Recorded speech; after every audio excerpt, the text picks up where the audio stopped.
الغياب ليس مستغربا.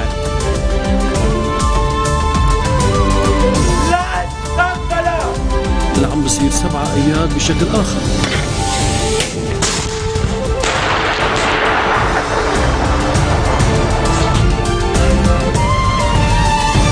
Good afternoon and thank you for joining us on FutureTV. I'm Lena Tamim and these are today's top stories. Lawmakers fail once again to elect a new president in today's 4th parliamentary session aimed at choosing a new head of state.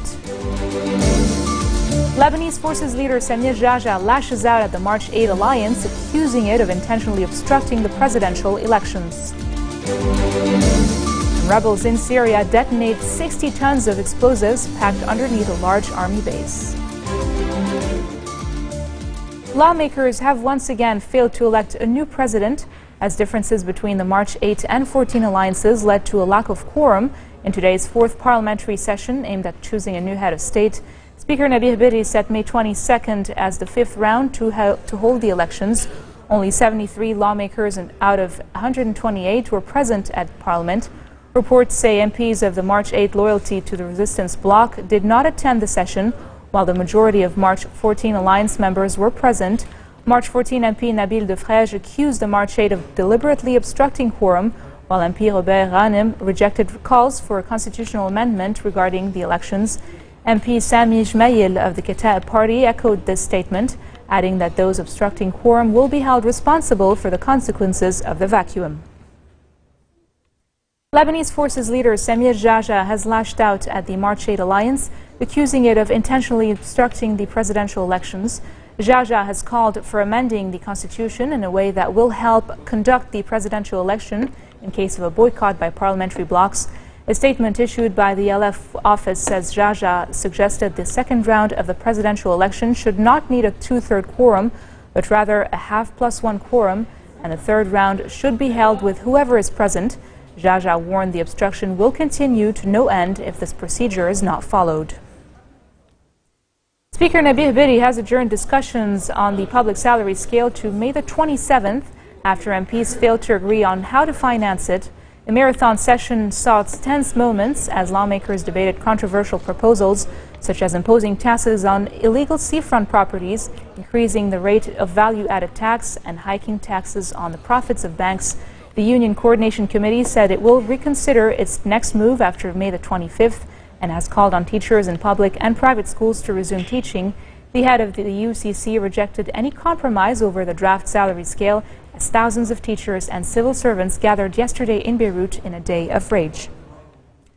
Lebanon's military prosecutor Judge Saad has charged 6 detained policemen and 3 inmates from Rumia prison with extortion.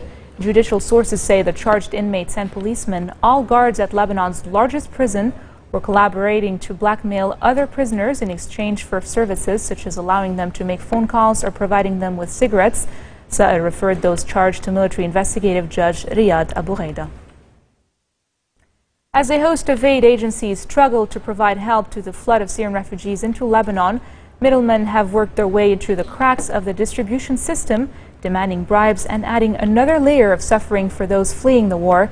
The most affected appear to be the poorest of the refugees, the around 160,000 who are unable to afford housing in Lebanon and end up in unofficial tent camps that have sprung around the country. In a series of interviews with the Associated Press, refugees in one such camp near the eastern town of Kabylias said they often must pay anywhere from $3 to $100 in bribes to shopkeepers, local strongmen, or municipal officials for a variety of tasks, particularly to get some consignments of aid or speed their registration. The UN Refugee Agency, the UNHCR, oversees the bulk of aid distribution in Lebanon, but it and the 60 organizations it works and distribute aid directly through its own workers. The problem appears to be with smaller agencies which lack manpower and so often pick locals like shopkeepers to help them register refugees to receive their shipments of food, medicine, blankets, and other supplies. Oh, it's a common issue across all operations, and we're well aware of it. There's always people that will try to exploit refugees in order to get something from them. What we try to do is, one, convince refugees that the services that we provide are free and that they shouldn't trust anybody, and certainly not people who say they need a fee in order to get them either registered faster or in order to get them more assistance, and also to make sure we have a lot of checks and balances in our own system to prevent that from happening, and what we have good communication with the authorities so that if we do find that there are people in the community that are exploiting refugees in this way, we do have relations with the authorities to prevent it.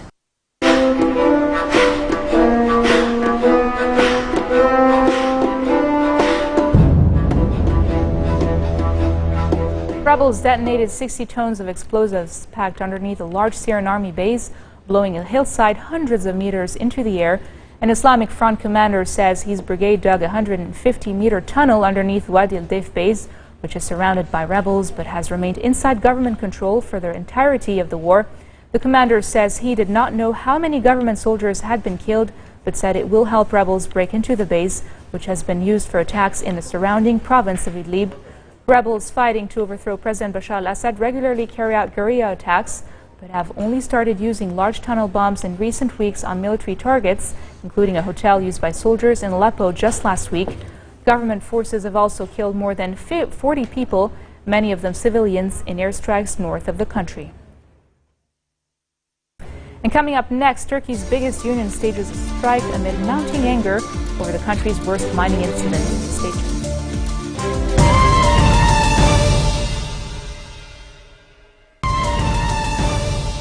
Welcome back. Palestinians have marked Nakba Day, what they call the catastrophe of the creation of Israel and the mass expulsion that came with it. Of the 1.4 million Palestinians who were alive in 1948, almost 90% were forced into exile or fled, according to the Palestinian Central Bureau of Statistics in Ramallah. Today, the population stands at around 11.8 million, half of whom live in the occupied West Bank and Gaza Strip, or within Israel proper. For the nearly 6 million Palestinians who live between the Mediterranean Sea and the Jordan River, the Nakba remains an ongoing process as Israel uses a range of tools to restrict their livelihoods. The growth of illegal settlements in the occupied West Bank hit a 10-year high in 2013, and the Israeli government earmarked a record section of territory as state land. Turkey's biggest union is planning a strike amid mounting anger over the country's worst mining accident, with the toll from the disaster rising to 282 and scores still trapped underground. Unions were angry over what they say are poor safety standards since the formerly state-run facilities were leased to private companies. Anger and grief boiled over into violent protests in several parts of Turkey on Wednesday. Police fired tear gas and water cannon at thousands who were protesting in Ankara's Kizilay Square. Similar protests were taking place in Istanbul's Taksim Square and Soma. Recep Tayyip Erdogan, Turkey's prime minister, said the accident will be investigated thoroughly. Twin suicide bombings in the center of Baghdad have killed at least 6 people, the latest in a spate of explosions in the Iraqi capital since elections last month. The blasts went off minutes apart during morning rush hour in the commercial district of Karada, near a crossroad that is the site of a hospital, a police headquarters, and a court building. Security officials say each bombing killed 3 people. The violence comes 2 days after a wave of nationwide bloodshed, including 9 car bombs in Baghdad alone, which killed 42 people in Iraq's deadliest day since the April 30th polls. Authorities have blamed external factors such as the civil war in neighboring Syria for the rise in unrest. Inmates at Iran's Evin prison were blindfolded and handcuffed before being dragged and beaten by baton-wielding guards. This is according to a report released by Amnesty International, which says the events at the North Tehran jail represented an unwarranted use of force. Amnesty's deputy director for the region said that security officials responded with an appalling level of brutality to the protest at Evin prison, adding that some of those injured were denied access to adequate medical care. At least 32 inmates were taken to a solitary confinement area shortly after the incident, with some being forced to strip naked before being locked in cells. Former U.S. Secretary of State Hillary Clinton has participated in a World Bank forum about empowering women and girls. Clinton talked about several meetings with world leaders from her time at the State Department. She said that she is a glass-half-full person on the issue of empowering women. Practically every country I'm aware of, the leaders often move away from social norms when it comes to their own daughters. They're extremely proud of their daughters who go to Oxford or Harvard. They're proud of their daughters who are in business or the professions, but they do not go beyond that. So they've broken the social norm on an exceptional basis, and that gives you an opening to make the argument not just for your daughter, but for your country's daughters, and begin to make that case. And now for news around the world in brief, the New York Times has abruptly replaced its executive editor, Jill Abramson, and named managing editor Dean Baquet to replace her at the top editorial post. Abramson's departure was announced by the newspaper's publisher and chairman of its parent company, Arthur Sulzberger, and the paper's own report says the reasons for the switch were not immediately clear. 2 anti-government protesters have been killed and 21 wounded after unidentified assailants attacked anti-government protesters in the Thai capital of Bangkok. Police say 2 M79 grenades were launched into a protest site at the city's Democracy Monument. It was followed by shooting. The death toll rises to 27 after 6 months of protest aimed at toppling the government. At least 5 Vietnamese people and 16 others described as Chinese have been killed in the latest incident of rioting as tensions between Beijing and Vietnam escalates over the disputed territory in South China Sea. The violence comes hours after mobs burned and looted a number of foreign-owned factories at industrial parks near the capital Ho Chi Minh City. The protests by workers are against China's recent placement of an oil rig in the disputed Southeast Asian waters. An aquarium in a Japanese town known for dolphin hunts is being sued by an American activist who says denying him entry is discriminatory. Former TV dolphin trainer Rick O'Barry, who trained dolphin star Flipper and starred in the 2008 documentary The Cove, says the Taiji Whale Museum has a baby albino dolphin named Angel in captivity and refuses entry to Western-looking people who want to check on it. Footage shot by activist group Australia for Dolphins showed O'Barry trying to enter the museum, as well as footage of Angel being kept in a pool within the compound. Authorities say the museum routinely denies entry to non-Japanese activists who come annually to protest the dolphin hunts, but tourists and other visitors are welcome. The annual dolphin drive hunt in the fishing village of Taiji has come under international criticism and was the subject of the Academy Award-winning 2009 film The Cove. Drive hunt refers to the practice of herding the dolphins into a cove where they are trapped and later killed. Largest slaughter of dolphins on planet Earth. It's also the largest market for live dolphins, and hundreds of thousands of dolphins have died there in the most brutal way imaginable. Angel is a symbol of all of that. That's why she is so important.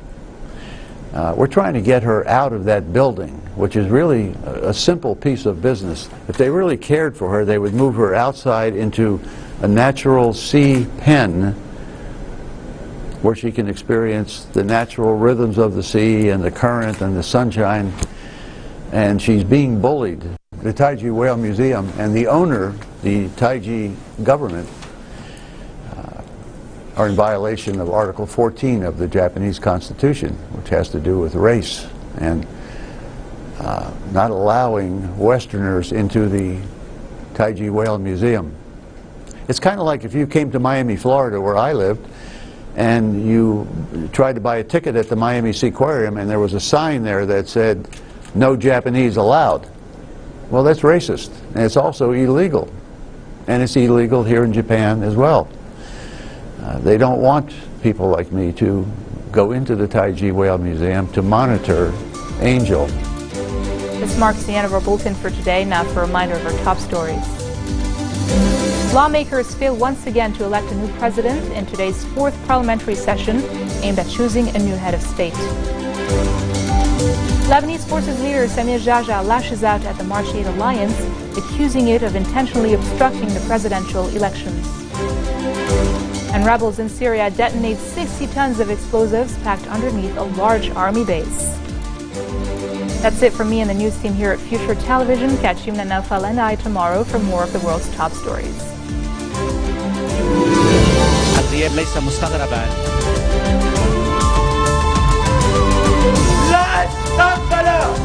اللي عم بصير 7 ايار بشكل اخر.